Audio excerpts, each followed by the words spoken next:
Topic 3.5, Angiosperms. Unlike the gymnosperms, where the ovules are nagged in the angiosperms or flowering plants, the pollen grains and ovules are developed in specialized structures called flowers.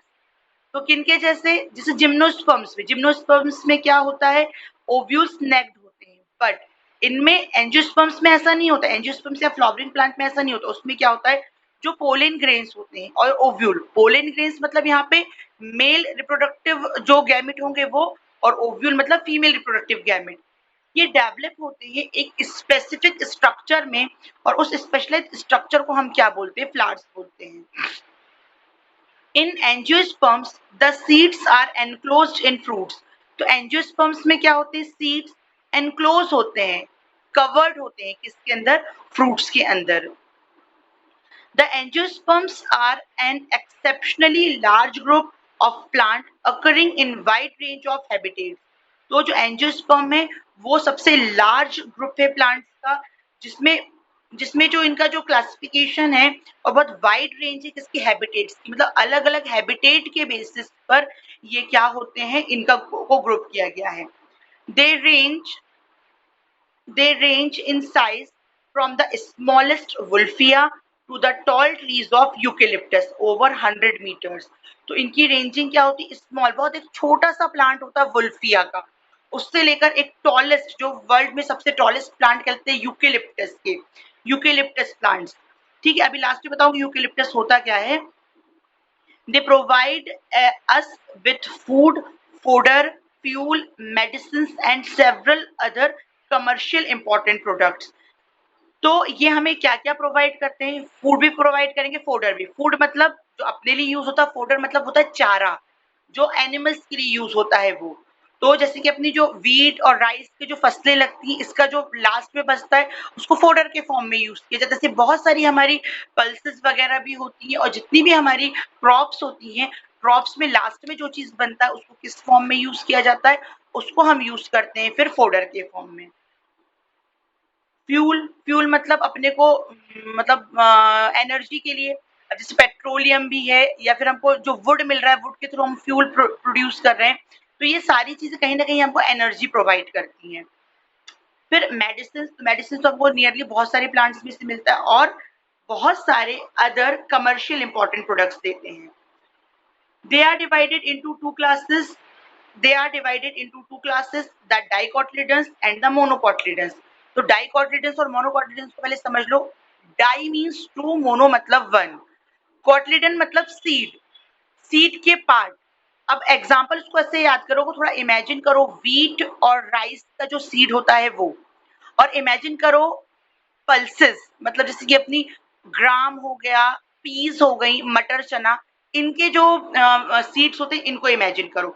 एक difference होता है, आप wheat और rice के seed को equally mid में से two part में डिवाइड नहीं कर सकते, दो उसके पार्ट नहीं बनेंगे, तो ये काय में आते हैं, monocots.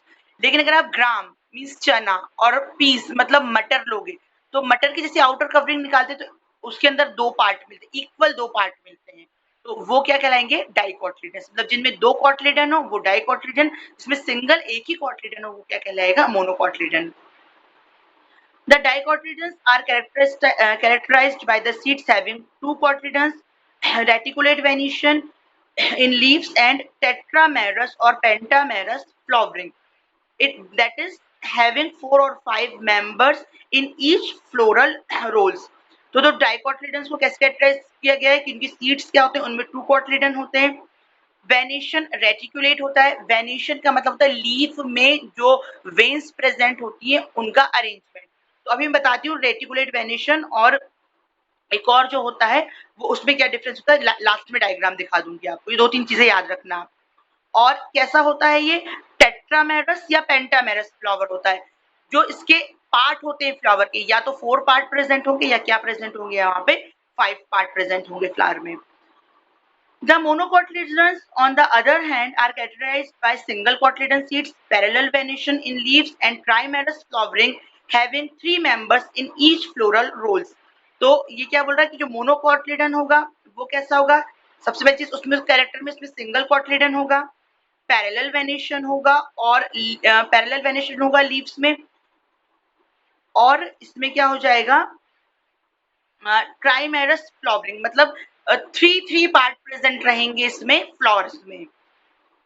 The male sex organ in a flower is the stamen.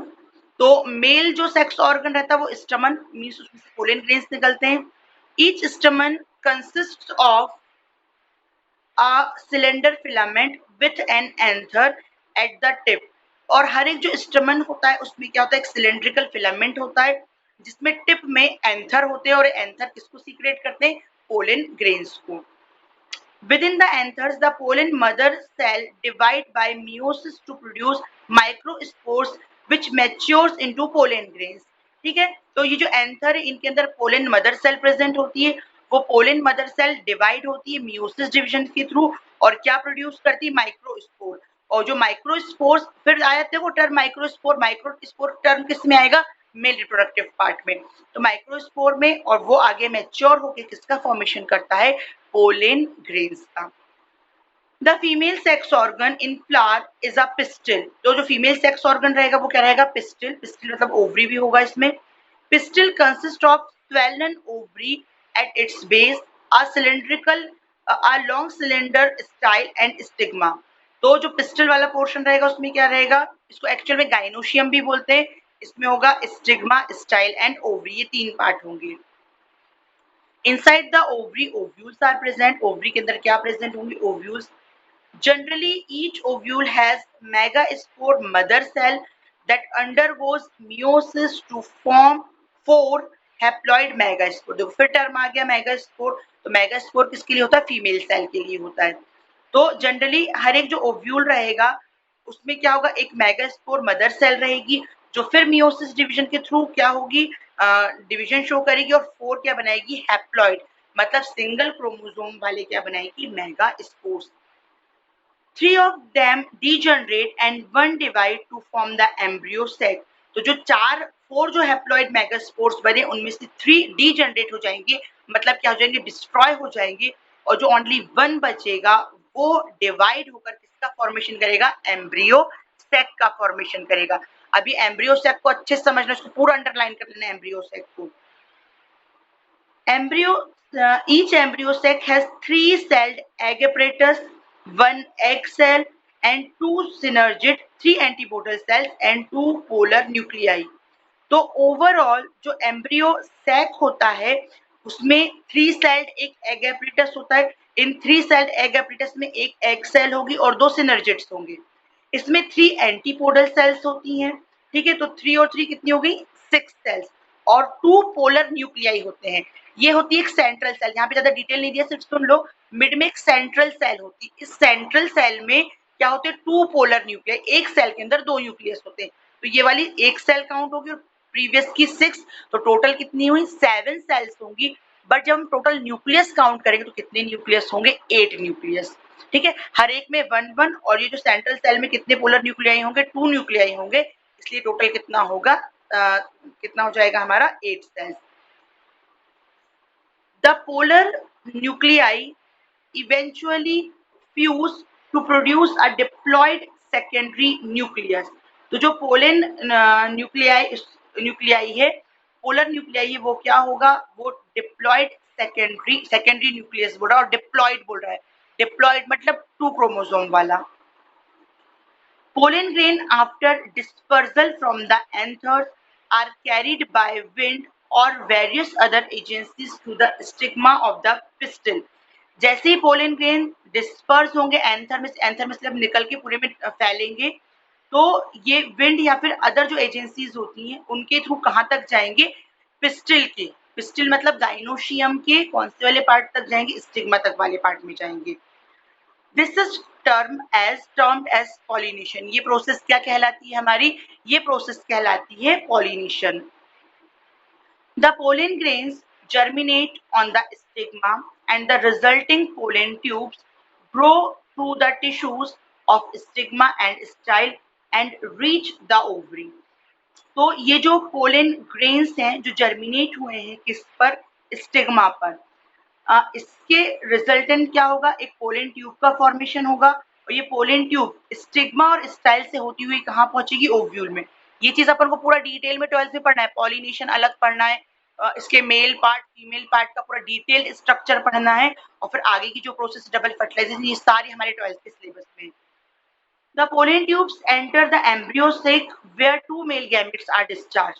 तो जो पोलन ट्यूब है वो कहाँ एंटर करेगा, एम्ब्रियो सेक में एंटर करेगा और एम्ब्रियो सेक में एंटर करने के बाद वो वहां पे कितने मेल गैमेट डिस्चार्ज करेगा वो 2 male gamete. One of the male gamete fuses with egg cell, वहां पे कितनी सेल थी, टोटल 7 सेल थी। तो फर्स्ट वाला जो मेल गैमेट रहेगा वो एग सेल के साथ में क्या करेगा, फ्यूज होगा। इस प्रोसेस को हम कहते हैं सिनगैमी और इसके रिजल्टेंट क्या बनेगा, जाइगोट। और याद रखना सिनगैमी और फर्टिलाइजेशन एक दूसरे के सिनोनिम है, दोनों का मीनिंग एक ही निकलता है। The other male gamete fuses with the diploid secondary nucleus to produce the triploid primary endosperm nucleus PEN। और जो सेकंड वाला जो क्या है हमारा मेल गैमेट, वो किससे, जो सेंट्रल सेल है, मिड वाली जो सेल है जिसमें 2 न्यूक्लियस है, उससे फ्यूज होगा। अब देखो मेल गैमेट का खुद का एक न्यूक्लियस और सेंट्रल सेल के 2 न्यूक्लियस, टोटल कितने हो गए, 3 न्यूक्लियस। इसलिए इसमें कौन सा स्ट्रक्चर बनेगा, ट्रिप्लॉइड प्राइमरी एंडोस्पर्म न्यूक्लियस बनेगा। Because of the occurrence of two fusions, syngamy and triple fusion, this event is termed as double fusion। अब क्या हो रहा है, दो मेल गैमेट आए, दो मेल गैमेट में से फर्स्ट वाला मेल गैमेट पहले किससे फ्यूज हो गया, एग सेल से। एग सेल से फ्यूज होकर उसने जाइगोट बनाया। सेकेंड वाला जो आया वो पोलर न्यूक्लियाई, जो मिड में दो पोलर न्यूक्लियाई थे उनसे फ्यूज हुआ, मतलब सेंट्रल सेल से फ्यूज हुआ, तो 2 + 1 3 सेल्ड वाला उसने ट्रिप्लॉइड वाला प्राइमरी एंडोस्पर्म न्यूक्लियस बनाया। तो टोटल फ्यूजन कितने बार हुआ, 2 बार फ्यूजन हुआ या 2 बार फर्टिलाइजेशन, इसलिए प्रोसेस पूरी क्या कहलाती है, double fertilization. An event unique to angiosperm, एक स्पेसिफिक यूनिक मतलब इवेंट है जो सिर्फ किन में मिलेगी आपको, एंजियोस्पर्मिक प्लांट्स में, मतलब फ्लावरिंग प्लांट्स में। The zygote develops into endosperm. The zygote develops into an embryo and the pen develops into endosperm which provides nourishment to the developing embryo। तो यहाँ पर जो जाइगोट है वो काय में डेवलप हो जाएगा, एम्ब्रियो में। अब वो डिपेंड करेगा कौन से प्लांट का है, डाइकॉट प्लांट का होगा तो डाइकॉट 2 कॉटलिडन बनाएगा और मोनोकॉट का प्लांट का होगा तो मोनोकॉटलिडन बनाएगा। और जो पीईएन है मतलब प्राइमरी एंडोस्पर्म न्यूक्लियस, वो काय में डेवलप हो जाएगा, वो डेवलप हो जाएगा एंडोस्पर्म में। और इस एंडोस्पर्म का मेन वर्क होता है कि जो एम्ब्रियो डेवलप कर रहा है उस डेवलपिंग एम्ब्रियो को नरिशमेंट प्रोवाइड करना, उस डेवलपिंग एम्ब्रियो को क्या प्रोवाइड करना, न्यूट्रिशन प्रोवाइड करना। The synergids and antipodals degenerate after fertilization, तो बची हुई जो सेल्स हैं सिनर्जिड्स की और एंटीपोडल की, जैसे फर्टिलाइजेशन होगा तो डीजनरेट हो जाएंगी, मतलब डिस्ट्रॉय हो जाएंगी। During these events the ovules develop into seed and ovaries develop into the fruit. तो ये जो प्रोसेस है, ये जो इवेंट है, इसमें ओव्यूल काय में कन्वर्ट हो जाएंगे सीड्स में और ओवरी काय में कन्वर्ट हो जाएगी फ्रूट में। देखो ये डायग्राम है, ये डायग्राम मैं आपको सेंड कर दूंगी जिनके पास नहीं होगा, अदरवाइज जिनके पास बुक है तो वो डायग्राम को अपना बना सकते हैं। ठीक है, बहुत इंपॉर्टेंट है ये पूरा जो अपन ने पढ़े उसका क्या है, शॉर्ट फॉर्म है बिल्कुल, कि ये अलग अलग जो पोर्शन स्टेप्स होते हैं वो हैं। ठीक है।